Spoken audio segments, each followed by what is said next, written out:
Was crucifixion really one of the worst ways to die? It's up there. Your breathing is impaired from the way your arms are spread out. You have to lift yourself up with your feet to take breaths. Eventually you tire from the ordeal and slowly suffocate. It was the worst the Romans did. The Persians were more creative. Death by exposure sucks even when you're comfy. The added cross is just rude. It was pretty bad.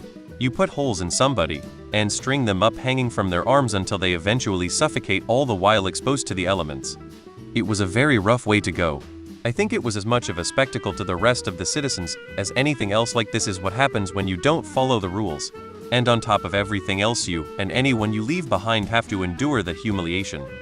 Worst would be a subjective judgment. Personally, I can think of a few that I would rank higher that said they definitely had a very bad time.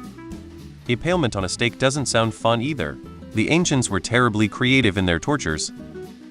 Crucifixion was a doddle. Google blood eagle. It's worse. I did a paper in college about the history of capital punishment on account of psycho, but crucifixion was bad. Gravity pulls you down, and when your arms and legs can no longer support your weight, you slump downward, putting pressure on your neck and ribs. That force eventually suffocates you to death, but over a long period of time. One of the most sadistic, however, was called the boats from ancient Persia. Something like that. Anyhow, they would tie you to a rowboat with your arms, legs, and head exposed over the sides. Then they'd secure a second boat over you and place the whole thing in the desert. Then your appendages are smeared with honey and milk, and you are left to be gradually devoured by insects, rodents, and other small creatures. By most accounts, the process took a week or more. In the meantime, you'd just be a half-eaten dude out in the scorching sun for days on end. My question after reading about all these gruesome creative deaths is, why? Why do all that? It seems needlessly excessive even for someone you don't like. Dying of asphyxiation while hanging from a cross does not seem pleasant. The brazen bull is ultimate. A long, slow death from psychotropics and societal stigma can be painful, but we overcome all mercantile tortures.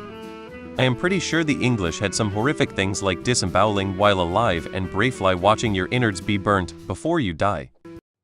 Dehydration and slow asphyxiation, it's bad and all. Common. Impalement was worse. Linkai was pretty gnarly. Breaking wheel was far, far, far worse. Hung, drawn, and quartered was gruesome, straight up horrific. Uncommon. Brazen bull was pretty damn sadistic. I can't imagine it was very pleasant. Still is. Crucifixion was an extremely painful and prolonged method of execution. Victims endured severe physical agony from nails driven through the wrists and feet, which caused intense nerve pain, and from the weight of their bodies pulling on these wounds. Breathing became increasingly difficult as chest muscles cramped, forcing victims to push up on their nailed feet to inhale, intensifying the pain. Additional suffering included exposure, blood loss, dehydration, and shock. Death often resulted from a combination of asphyxiation, heart failure, or sepsis, making crucifixion one of history's most excruciating forms of execution. Someone has to always look at the bright side of life. At least it gets you out in the open air. Crucifixion was really bad, but not the worst, as it isn't sure anybody actually died of scaphism or blood eagle, because sources are scarce and unreliable. I depict implement as the worst. Unlike others, we know lots of people died of implement, starting on ancient Assyria and India and ending in uncomfortably recent post-Ottoman lands. Yes, people were impaled 20th century.